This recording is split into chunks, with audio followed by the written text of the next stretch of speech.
Ladies and gentlemen, welcome back to another edition of Ask That.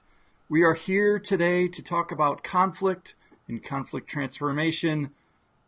Before we dive in, I want to thank everybody for being here. Make sure to give us a thumbs up, subscribe, depending on where you are at. We are now an official podcast, so you can find us on all of your glorious podcast syndication URLs and places. And let's start the battle. Anthony, how are you, sir? I'm well, thank you. How are you doing? I'm doing well. Before we start talking about or throwing blows about conflict transformation, why don't you give everybody a quick 411 on who you are? Sure. So my name is Anthony Jack. As you can probably tell by my accent, I'm not from the States. I'm originally from the UK, but I've now lived in about 7 or 8 countries around the world. Wow. I'm in the States, married to my lovely wife. She's Persian American, and yeah, she's also into tech. She's a software engineer. Okay. A bit about myself. I started life as a musician Okay. and a manager. Um, but from an early age, I was fascinated by conflict because I saw people around me notoriously bad at actually handling conflict, and I was just like them. So I have formal training in conflict transformation and peace building, Okay. and I've worked around the world in variously as a project coordinator for NGOs, as a teacher, as a researcher, writer, and editor, Okay. and, and a conflict coach. So I'm pretty excited about this conversation, and for the people listening or watching, this is not a we have not exchanged like where this is going to go. There is no set of questions. But to get started, like what's your definition of conflict? Are we talking about an argument between spouses? Are we talking about full blown countries going at it with tanks and missiles and whatever that is? Sure. That's a really great question. I get asked it a lot Okay, because the way we hear conflict and violence reported in the news, like war becomes conflict. In the field of peace studies and conflict transformation, you do have war, and that's outright violence. sure, But conflict is something which can lie below the violence. It can happen internally and interpersonally whenever you face challenges or difficulties, or you get into heated conversations, or you don't know how to go forward, or just general differences. Basically, whenever you have one or more people and there's differences, you have the potential for challenges and conflict. it's interesting. You put a number of people involved. I was going to ask you, could this also be conflict within oneself? Exactly. Yeah, you can have intrapersonal conflict, you can have interpersonal conflict, then you can have community conflict, which can be anything from your family, your neighborhood, your workplace, up to the national level and obviously international level. Sure. So so what does that? I mean, I guess where should we start? What's in order to help everybody who listens to this? I'm going to guess that it's a 1-to-1 or a 1-to-team.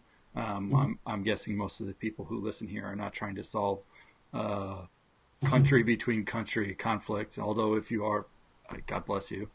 Uh, so what does conflict look like between 1-to-1, 1-to-many? Like how do you identify what that Sure. looks like? So you can start off with a general sense of uneasiness. Okay, You may have gossip happening. For example, in the workplace, you may witness gossip, backbiting, sure, talking badly about each other, a lack of productivity, exchange of unpleasant words. And obviously, when this happens, more people get drawn into it. And sure. you have not just between two people, you have your people who agree with you, and then their people who agree with them. And it just generally leads to a lot of unpleasantries, lack of productivity, and obviously, in a business sense, less profit. Sure, sure. How do you find that some people are just more drawn to conflict than others? So is this a bit of one's own person or the So, society around them? The way I understand what you're asking is it a nature or nurture question? Yeah, totally. Yep. Okay. So, in terms of nature, the way I see humankind is we have a dual nature. We have a higher and lower nature. Sure.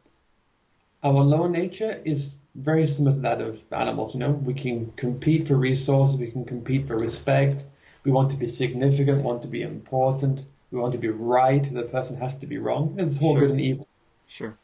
And our higher nature tends towards collaboration and harmony.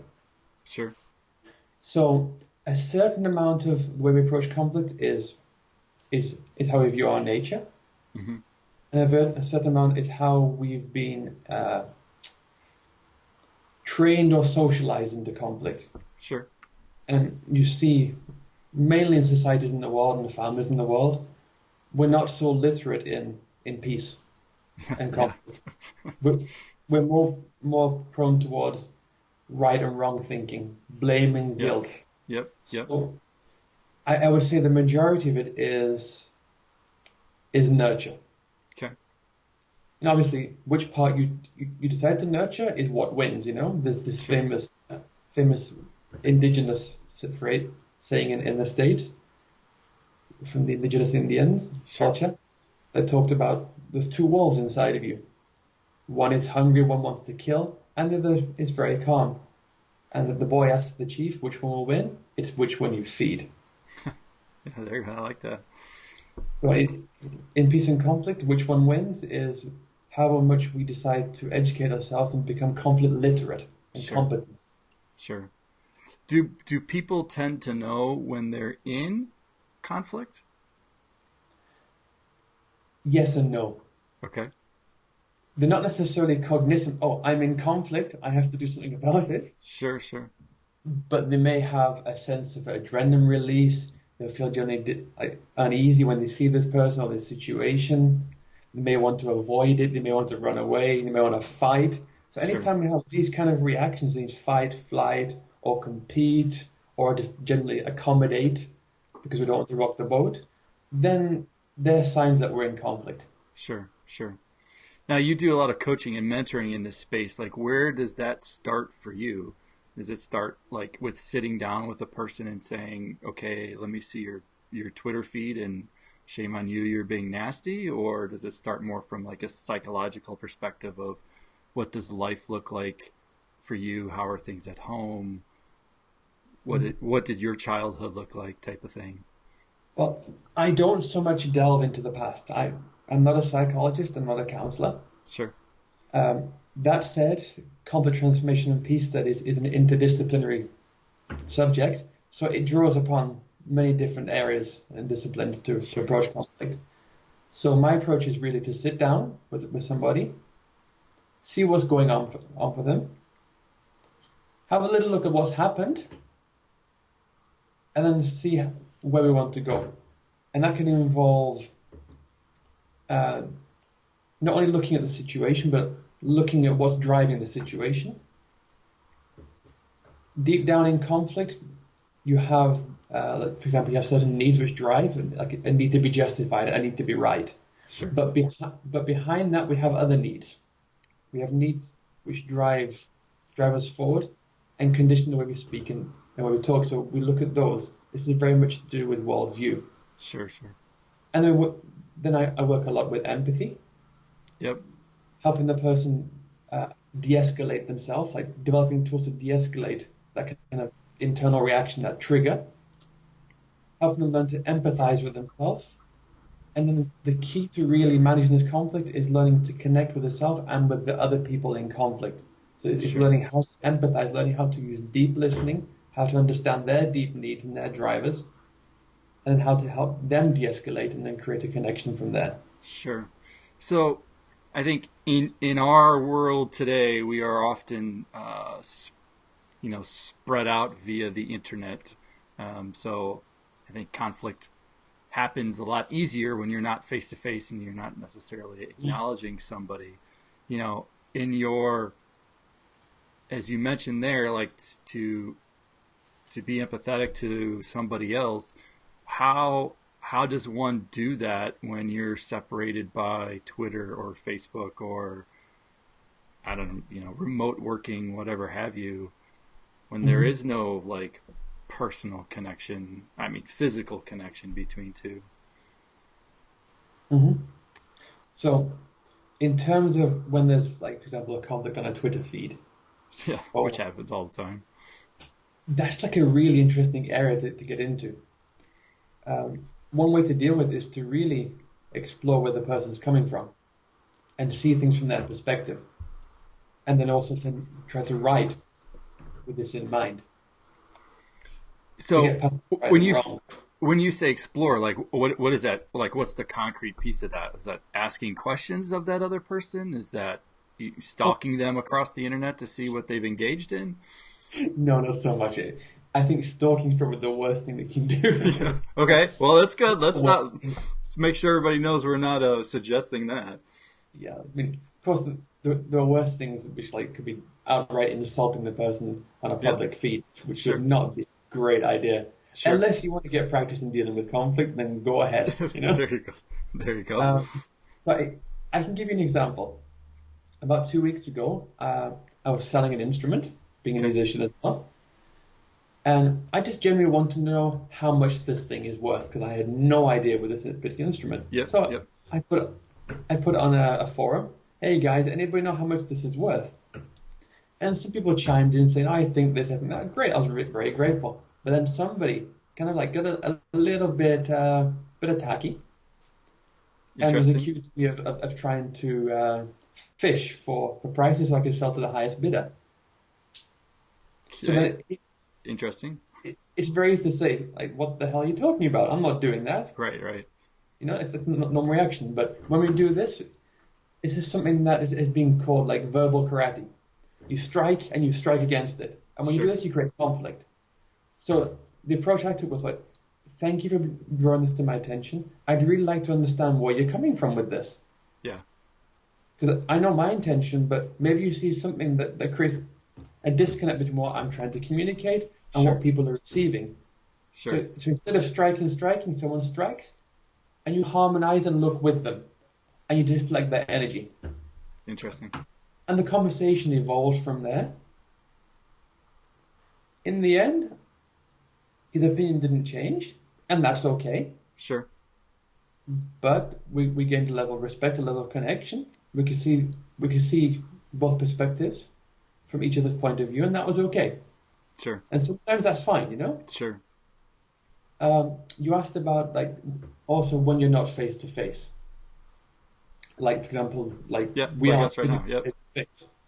So it's very simple to have a conversation over Skype or over the phone. I've done conversations internationally when people have been in conflict. Sure. And I've taken through a very similar process that I take people through in person. Just do conflict coaching again, like I mentioned, help them looking at the situation, what's driving that situation, what needs are pushing forward, Sure. Sure. what in the worldview is creating dissonance and tension. Sure. Then shifting this towards a place of empowerment and collaboration. Sure. Is a no response or a non-response a sign of uh, conflict as well, or kind of agitating conflict? I think the way I see it, everything is communication. Even when we're not saying something, we're communicating. Sure. And of course, if you say something and somebody just refuses to respond, it could be they don't want have anything to do with you, they're annoyed at you. But it could also mean that there's something going on in their life and they can't get to it and they haven't thought of letting you know. So I'd be hesitant to say that any response is conflictive or non-conflictive. Yeah. It's all context and intention. Sure. Sure. How? I mean, this is obviously very deep interpersonal stuff. It takes a lot of it takes a lot of acknowledgement on oneself to kind of look at their own interactions and how they talk. I mean, just visual indicators, verbal indicators of how you may provoke conflict or may be perceived. elsewhere? Do you find yourself coaching people in teaching them how their interactions are doing things, like how they may be in that level of communication causing conflict, or more so just how to work in those situations and better resolve it? Both. Okay. Obviously, if you want to be able to resolve or transform a conflict, you need to be able to understand the other person, but you also need to be able to understand what's going on with you. Sure. Sure. So it's a bit of both. But yet, a lot of the initial conversation is really helping that person work through what's going on inside of them Sure. Sure. from a conflict perspective. So you mentioned one transformation, like, always applying good, if you will, if I'm kind of broad painting that. I mean, what are other ways to transform conflict, or what would you call? So we talked about the conflict piece. Now, if you talk about the transformation piece, what does that entail? Okay. So if I understand this question, Yeah. if correctly, you're asking what, in essence, is the transformative aspect of conflict? That's right. Maybe compared to the resolution or management, Yes. which Yes. is your theory. Sure. Okay. So in conflict transformation, it's akin and related to conflict resolution and conflict management, but it's also distinct. Often in conflict management and resolution, conflict is something like we're kind of scared of, like it's unwanted, unwelcome. It causes disruption, it causes tension, it causes loss of profit. It's just generally not a nice thing to have to deal with, and we tend to avoid it as much as possible. And when it comes up, okay, we have to manage it and close it off. Sure. In conflict transformation, conflict is something which is natural in life, we can't escape it. We have it every single day. Yep. And if we approach it as something which can bring change, bring positivity, bring a positive force in life that can transform your inner life and the life of people around you and the structures and cultures, then it becomes something very much welcome. So the transformation will involve a shift internally in how you behave with yourself and with others and how you think. Mm-hmm. Then it involves a shift in culture within and across those who you communicate with. So it could be the shift in office culture, in family culture. It can involve a shift in the structures in that culture. So whether it's a physical structure, like a management structure, or a cultural structure. For example, a very obvious way of thinking about this for me is, let's take racism. Yep. This started with a worldview internally of different creeds are and different colors are so much worse. Yep. Then that gets embodied in certain structures which then oppress different races. Sure. And it has its influence in the culture, and they mutually reinforce each other. Sure. And then that can produce something we call direct violence. It can be physical violence, or it can be verbal violence. Yeah. So a transformation in that respect would look to shift the culture. It looked to make changes in the structures in that society or in the office or in the family. Sure. And then internally as well. So it works on 3 levels. Sure. I mean, that's when you say that, it feels almost like I can only do me. I can only try to fix me in my interactions, and yet, the world around me is broken. There's no way I could possibly kind of influence that. Obviously, that's not true. Mm-hmm. But how does an individual kind of play into making the world a better place? Sure. In everything we do in a positive sense, with good intention, has an effect in the world. Sure. But in a concrete sense, because it's like, it's a nice philosophical sense, but what can we do concretely when we're in conflict to affect change in others? Yep. The first thing we do is we accept responsibility for our own words, our own actions, our own feelings, and our own needs. Sure. And we don't put that on anybody else. And then recognize that the other person also has those same responsibilities. Sure. This creates a certain level of healthy boundaries. But once you have this in mind and you're practicing, you're skilled, you can then help the other person de-escalate from what's going on in conflict with them and the situation, and help them approach conflict in a different way. And when you can do this, you create something which is the most essential thing in conflict is connection. Connection between human beings creates the opportunities for building peace and overcoming conflict. And then once you enter into this dialogue and looking for solutions, and when I say solutions, I don't look for compromise solutions. I look for win-win solutions based on all parties' needs.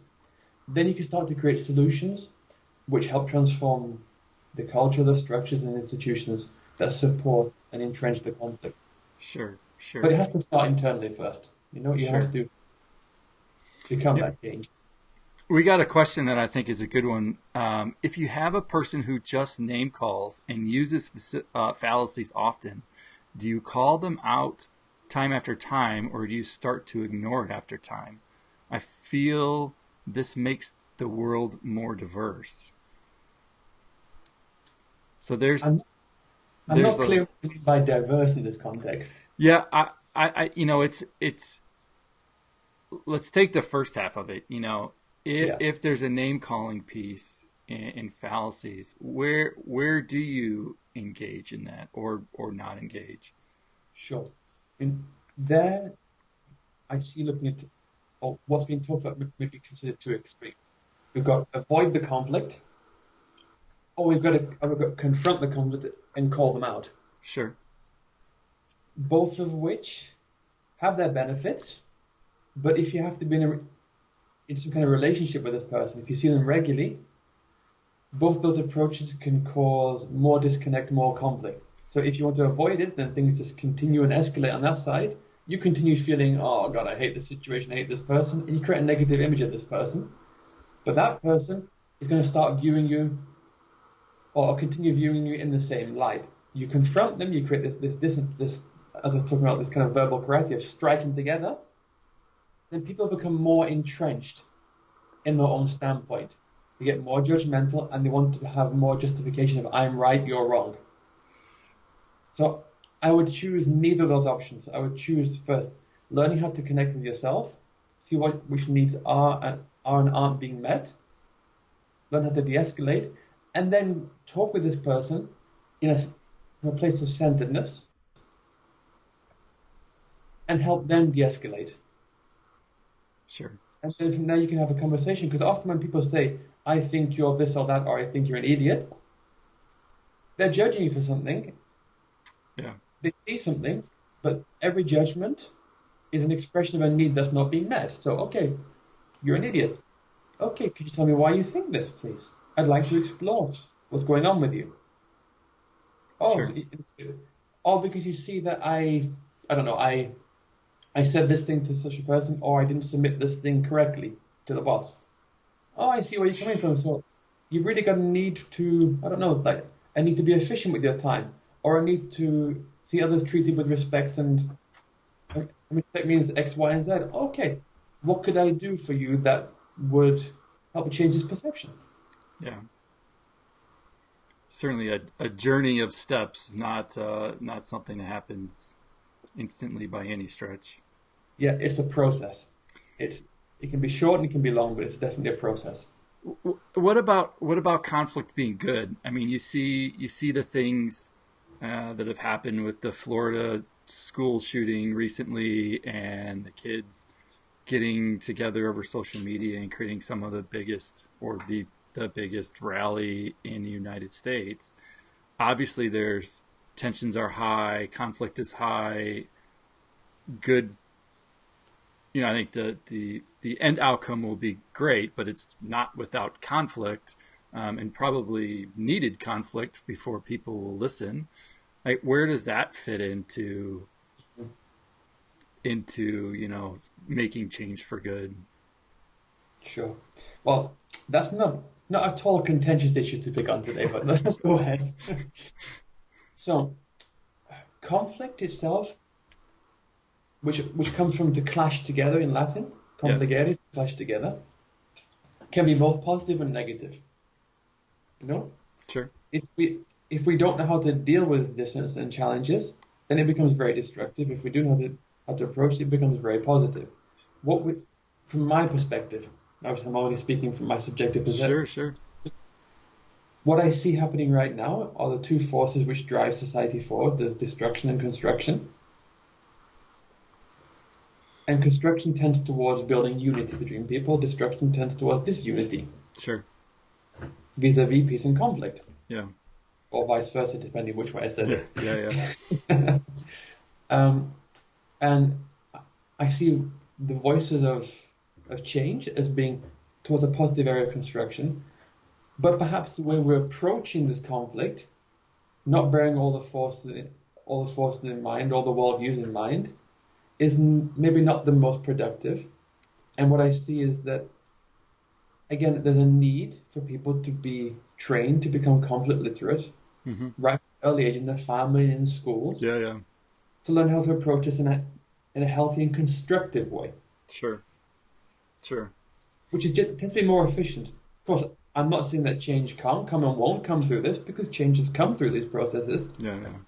But it often involves a lot more pain, a lot more hurt, and often more physical violence involved. Sure. Structural violence. Sure. But yeah, I see this as symptoms that humanity wants change, and we need to learn how to foster change in a more productive way. Yeah, and obviously fostering change means you have to be empathetic to the other side. You have to listen. You have to be open to all walks, the whole 9 yards. Which I guess if you're already there, then you're probably not as eager to get into conflict versus those who maybe are still on that journey. Sure. And one thing that's key is how we view each other. If two sides or multiple sides view each other as enemies,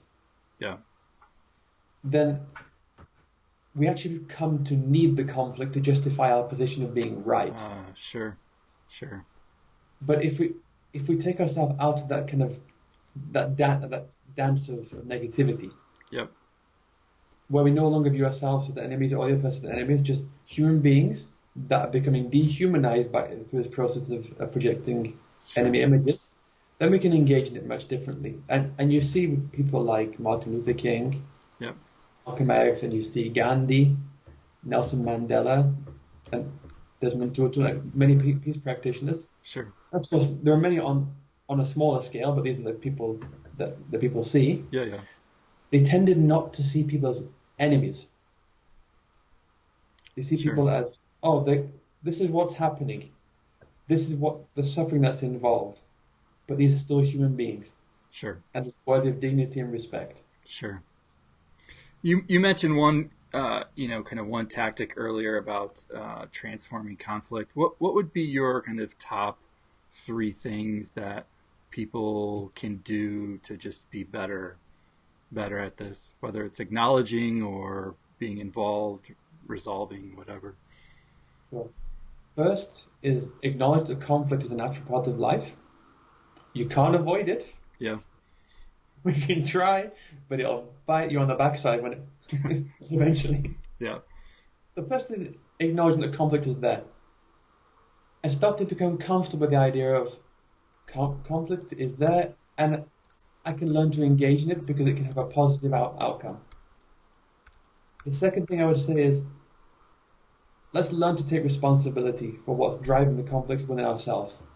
Yeah. And not blame the other person for everything that happens, because when we do that, we become a victim. We lose our sense of power and our sense of agency. And of course, when we do that, everything's about I'm suffering and I can't do anything about it. Well, that sucks. No? Yeah. We can always do something. Sure. The third thing is start to view yourself and the others in conflict as human beings. They're just trying to meet needs, but don't necessarily know how to do it in a productive and a harmonious way. And that's okay, because we haven't been educated generally to do so. Sure. Before I get to my last question, I want to acknowledge you and send a bit of gratitude in your direction, not just say thank you for you being here, but for sharing what is obviously I don't want to say a hard topic, but a much needed topic in investing in the community around to take this step to understand better about themselves and conflict and dealing with it. I think is fantastic. So thank you for the work that you've done and being involved in the community and doing that. Thank you. Thank you. My, Welcome. my last question would really be how, where do people go from here? So we've had a conversation for the last 30 minutes, maybe hopefully if, a few ears have perked and said, okay, well, I could do better. How do people take what they've heard and start to either do more research or look for techniques, tactics to be better and just creating, a better place around what they have influence over? Sure. Well, of course, people are welcome to contact me to have a conversation about this, which we're Sure. very happy to have conversations. Apart from that, there's a whole host of books, a whole host of TED Talks, thankfully, Okay. YouTube videos on conflict transformation, on dealing with conflict, something which I found very useful, and I was very fortunate to be trained by the founder of this, is Nonviolent Communication. It's called Okay. NVC.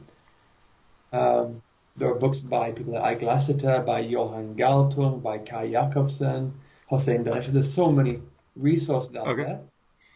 It's just diving in and And doing. let's swim. But one thing I think was very useful to me is having that somebody alongside to accompany you in this process, because it's how we learn through accompaniment. Sure, absolutely.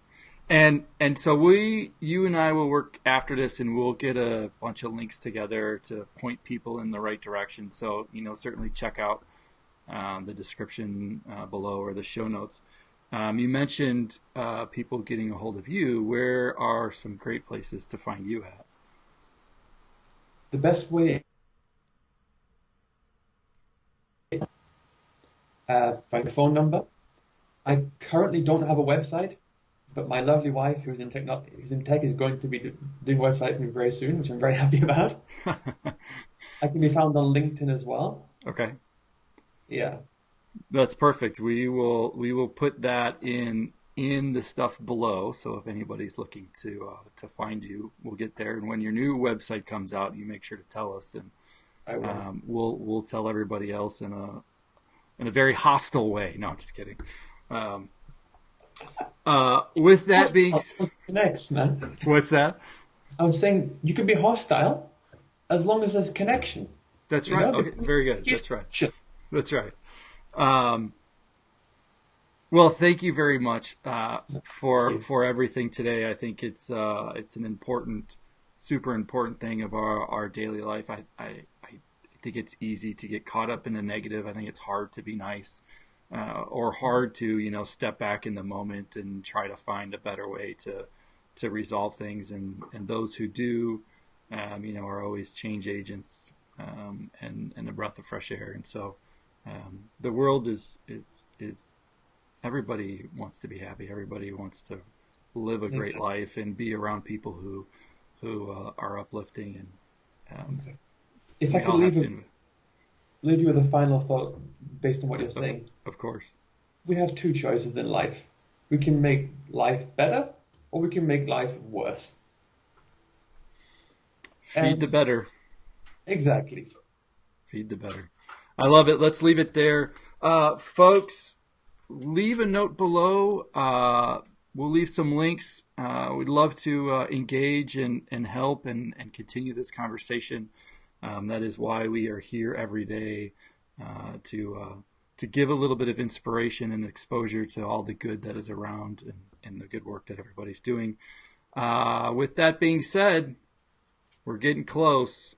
We're getting close. Next Monday, a week from today, tickets do go on sale, and we are scrambling to make those announcements about speakers and tickets and all the goodness that's there. Thank you for listening. Thank you for watching. Anthony, thank you for taking part in today. And with that, everybody have a great day. Bye now.